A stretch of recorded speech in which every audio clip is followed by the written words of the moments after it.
If there's anything that I've learned in the last few months of trying to get healthy, it's that no matter how hard you try, you cannot out exercise a bad diet. And I finally realized that I don't want to. Wait, what? Nutrition is super important, and I want to make that the focus of getting healthy for me. So, for the last few months, I have been doing a much better job of not eating out so that I can cook and meal prep at home. And I've been focusing on gradually upping the amount of nutrients in my diet, particularly by trying to eat more of what used to be the scariest thing ever to me: vegetables. Horror. As it turns out, it's not actually as hard as I thought it was going to be.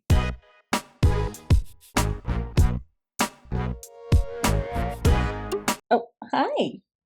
You want lunch, don't you? Well, too bad. This one's mine. So y'all just forgive my appearance because I was working in the garden and I'm a sweaty tomato beast. Nope, you are not eating that. My garden is the thing that keeps me busiest. It's also the thing that exhausts me the most, but also brings me the most joy. My flowers have been going wild this year. The 4 o'clocks that my neighbor gave me are finally blooming. The bees are obsessed with the cosmos. One of my rose bushes that I thought I killed actually survived. And I am living for every single bloom on my morning glory bush. It brings me so much joy. So for the first meal, I actually made it last night. My insomnia is kicking my freaking butt lately, and it's been at the point where I'm so exhausted I basically felt sick and just chronically fatigued as all heck. So I was literally just struggling in my kitchen and was like, okay, I cannot just go out to eat every single freaking time I'm tired because, chronic fatigue, you're tired a lot. And I was like, what can I do to just get dinner on the table? At this point, I don't even care if it's healthy. And then I kind of paused and was like, no. I can make it healthier than whatever's quick. So what I did, I don't know if this gives anybody a flashback to their childhood. It kind of looks like slop in a bowl, so maybe not. Growing up, we had a lot of Hamburger Helper, and it was like a staple of my childhood. It was one of my favorite things ever. As an adult, I know it's not the healthiest thing ever, but I do have a couple of backup options in my pantry and in my freezer for the days where I'm just like, I am too dead for this. I cannot cook anything that's going to take like effort. But I try to zhuzh it up a little bit and make it healthier. If y'all can hear my cat in the background, I am so sorry. He is at that stage of a kittenhood where he has no chill. He is into everything, and it's both adorable and making me completely crazy. So forgive it if you can hear it. But you may have noticed that I added some peas. That was actually inspiration from my mom because when we were kids and she would make the Hamburger Helper, she was dead set that we were going to have to get some vegetables somehow in us. So anytime she would make the Stroganoff Hamburger Helper, she would usually add in a bag of peas. As an adult, I still like peas in my Hamburger Helper, but I wanted to spruce it up even more. I found that rice cauliflower is something that is very easy to add for both filler, but also just the nutritional value because it picks up the flavors of whatever is in there. I am curious though, those of you who eat a lot of cauliflower, does it bloat you too? Because I don't know what it is. It just makes me feel bloated, but at least there's nutrition. So I snuck an entire bag of rice cauliflower and frozen peas into my Hamburger Helper. And then since I was like, okay, well, I am increasing the volume, but not the sauce, I need to add a little extra to it. I added plain Greek yogurt because it's got that protein and of course the tang of sour cream rather than the calories. And seasoning is where I struggle. Y'all may have heard the stereotype of like, white people don't season their food. What the crap is that chicken? It looks horrifying, where white people are known to basically just season things with like a little bit of salt, a little bit of pepper, a little bit of garlic powder, and a little bit of onion powder. When I started all of this, I didn't even understand the concept of using garlic powder and onion powder. So I think I'm like the stereotype, but worse. But I'm trying to get away from that because I want actual flavor in my food. I was literally just looking up online what in the heck people season stroganoff with, and I added more salt, more pepper. I added minced garlic because we were out of garlic powder, and onion powder, of course. But I also added some paprika and I added parsley. Normally with stroganoff, you've got like a cream of mushroom soup in there. I have no mushrooms and I didn't have enough volume to do an entire can of cream of mushroom soup. So I was like rummaging through the pantry and I was like, oh, I have truffle zest, which is some fancy pants thing I got for a mac and cheese recipe ages ago, but I'm like, isn't a truffle a type of mushroom? So like sprinkled some of that on there. And y'all, I am so proud of myself. I know it might seem really basic to some of you that I managed to season something where it didn't taste bland as all heck, but it was actually flavorful and it's freaking good. For me, this is a huge victory. For those of you guys who kind of like to do the method that I do where it's sort of a processed meal, but you try to make it healthier, what things do y'all like to do in the kitchen for that? I love hearing all of y'all's comments or reading all of y'all's comments with all your ideas in the kitchen because some of them are things I never would have thought of, and I've been having a really fun time kind of like working them into my diet bit by bit. I basically hung out on the couch for a while watching Eric the Electric because I was too dead to do anything else, but we finally got a smidge more energy. So I'm going to take full advantage of that, hi Cleo, and work on dinner. One of my absolute favorite things to do every single time I do any meal prep is to do at least one slow cooker recipe because it makes it about a million times easier to not dirty a million different dishes, but also not to just be like hunched over a stove all day long. So today I'm going to be making slow cooker sausage and potatoes. This one's pretty straightforward. You throw in a bag of either frozen tots or frozen hash browns, and then you add some sausage. I went with the turkey version because it is slightly healthier, and you cut it up into rounds. And then you're going to add your onions. Pro tip, if you suck at having veggies go bad, cut them up and freeze them ahead of time. And then all you have to do is stir all of that together. Next up, you make your sauce. And then you add a can of cream of mushroom soup and make sure it jiggles just like your hips. Normally, you would add sour cream, but not this time. We are going to add plain Greek yogurt to get a little extra protein. One of the things I've commonly found anytime I'm trying to make a slow cooker recipe is that they are almost always under seasoned. This one literally just said to add some Creole seasoning and a little bit of salt and pepper. So I don't have a clue what Creole seasoning is. So one Google result later, I just got all of the seasonings for Creole seasoning, and I'm going to try and make sure I actually do it heavily enough to where this has some flavor, especially since I'm cooking potatoes. Because I feel like they are really something that needs a good chunk of salt. Fingers crossed I'm doing it right. I'm trying to get better at figuring out what goes with what. But I am going light on the pepper because I still have depressingly Caucasian tolerances for spice.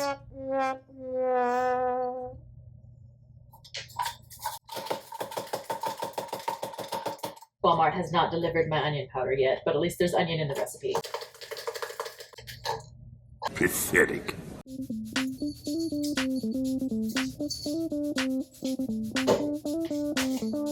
Oh! The oregano went up my nose. So sexy. Forgot to add the cheese. Whoopsies! While Chippy cleaned up the few pieces of cheese that I dropped, I mixed together the cream of mushroom soup and all of the spices that goes on top of the slow cooker recipe, but then I still felt like something was missing. Ooh. I remembered that I had a few extra bell peppers from a different recipe, so I tried to cram myself into my horribly angled kitchen and chopped them up to get some extra freaking veggies in this recipe. Now we're gonna see some color in here. I don't like it when my food just looks beige. I feel like it also works as a good visual cue. Like if this food is super tan, maybe it needs some more veggies in it. That looks a little bit more colorful. And then we just add my mixture on top. I know the soup is added in here, but that just doesn't seem like a big liquid content. It's more goopy. So I'm like, are these going to be cemented and hard on the bottom? And the final most important ingredient, cheese on top. Then you cover it on high for 4 hours.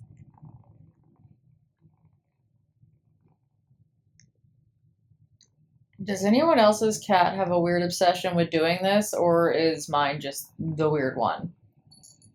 Yeah, you're a little odd. It's 5 o'clock, which is what time I normally eat because I have to go to bed ridiculously early for work in the morning. And I'm starving, but there's still like 2.5 more hours on the slow cooker. So I made this snacky snack over here. Whoop, hi, dear.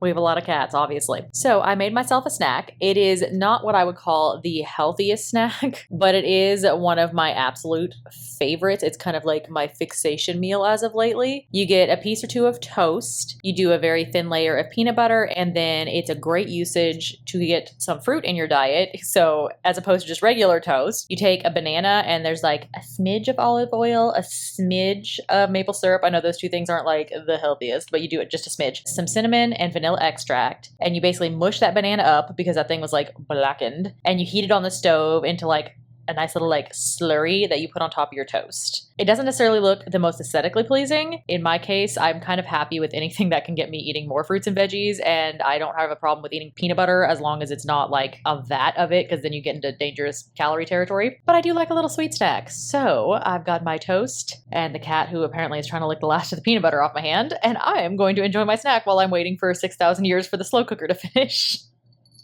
I do feel like I always have to explain this just because I am a person who's going on a weight loss journey on the internet. So people, tend to leave comments about their opinions on my diet. But this is just a friendly reminder that it is okay to eat everything in moderation. Just don't gorge yourself. There's nothing wrong with having a little sweet treat every now and then, especially when it's delicious. Just don't go wild. This was the least productive day ever, but of course, the second I finished my toast, yet another cat snuck in for some snuggles. This little butthole 100% did a freaking fake out. He was like, okay, I'm ready to get up to go eat off your plate that I hadn't moved just yet because he wanted the crumbs. You're lucky you're adorable, you little food thief. When he decides to actually get up, I'm going to force myself to get more active. It's kind of hard being in a house with 5 cats because one of them always wants to be on you, which I love, but is also very inconvenient when you're trying to get things done. But let's be honest, I've had no energy today anyways. It is done. It does definitely look like slop, but to be fair, it looked like slop in the picture as well. As long as it is delicious slop, I am fully on board with that. Yes, I hear you.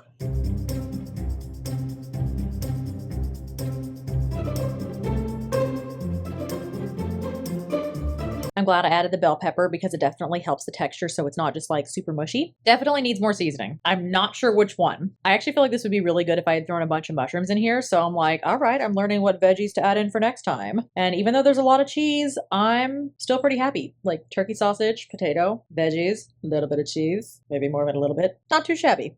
Correction, I needed to stir it better because I just hit a pocket of seasoning. Whew. It definitely has enough seasoning.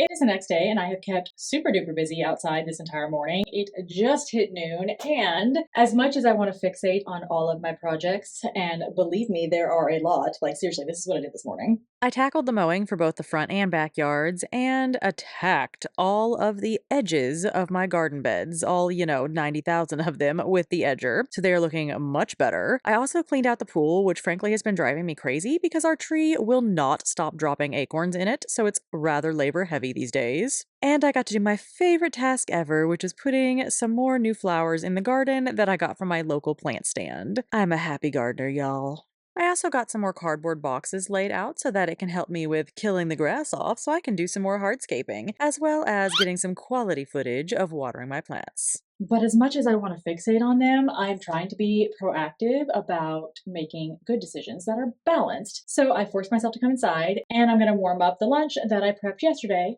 for today. And after that, I'm going to just continue on this trend of usefulness because your girl finally got some sleep last night. Huzzah! And I'm going to tackle all of the stuff that is inside the house just so that it's a little bit balanced because you can't be having a fabulous garden when the house looks like it explodes. No one look at the living room behind me. It will get fixed. Y'all know what they say about the best laid plans. You have got to be freaking kidding me. Y'all, I'm literally so angry. I don't know whether to scream or cry or just like both. I'm normally very much like, love your body no matter what size you're at. You can still be working towards the body you want while you love the body you have. But if there is one thing that I absolutely hate about my body, it's being hypermobile. Basically, I have no stability in my joints and I have problems with multiple things because of that. But one of the things it leads to is me having problems freaking gripping things. My body doesn't get the feedback that it needs to know how tightly I'm holding something. So 8,000 times a day, things just go flying out of my hands. That's why my phone screen is cracked and the corner of it is dented. That's with the case, mind you, because it falls out of my hands 967 times a week. It's so frustrating. Like remotes fall out of my hand all the time. Anything that's just like something smaller that I'm holding.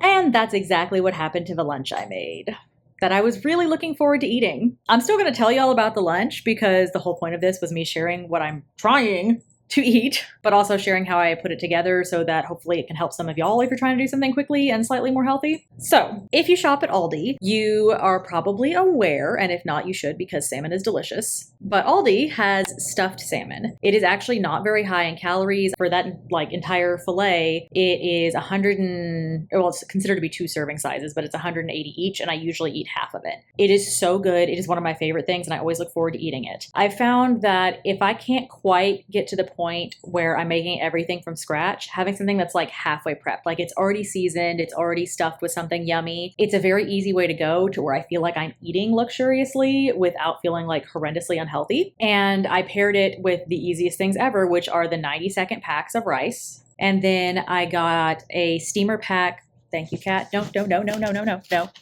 We're not doing this right now. Your mama's annoyed. So basically I paired it with a steamer pack of green beans. And since I have no idea how to season anything, I did a smidge of butter on top, and I had a pre-packed like seasoning blend that was specifically for veggies. I found that if I have no clue what I'm doing and I don't really have the time to kind of figure out, well, do we do a little bit of this or a little bit of that? It should be quick, but when you don't know what you're doing, it takes forever. You're so stupid, you. I can just shake that on top and it works out really well. Plus, anytime I actually like a blend like that, what I try to do is I look at the ingredients on the back and I'm like, oh, okay, it's this, and this spice. Maybe in the future, I can kind of wing it on my own and figure out how to put it on there. This is very basic, but if y'all are struggling in the kitchen, it's a helpful tip. So there you go. And I literally just put all those together. So it's literally throw one thing in the oven, throw 2 things in the microwave, and you don't have to think about it. And it's a delicious meal. And I had veggies and I was so excited. And now it was wasted on the floor. And that was supposed to be 2 of my meals. So I'm extra mad. But yeah, hopefully y'all's meal is going a lot more smoothly than mine just did. On the bright side, since I made enough of that initial like Stroganoff meal, I'm going to have that for lunch. Just a small note, I ended up craving something different for dinner. And so what I did is I got one of those pre-packed salads from Aldi, specifically the one that says like steakhouse or something like that. I love the pre-packed salads because I suck at figuring out what I need to put together, but it also helps to give me like a flavor profile and takes all of the effort out of it. I just like in a bowl, but I always do air fryer chicken on top. Oh my gosh, that steakhouse one is so freaking good. That was like the quickest dinner ever and it's delicious. And vegetables.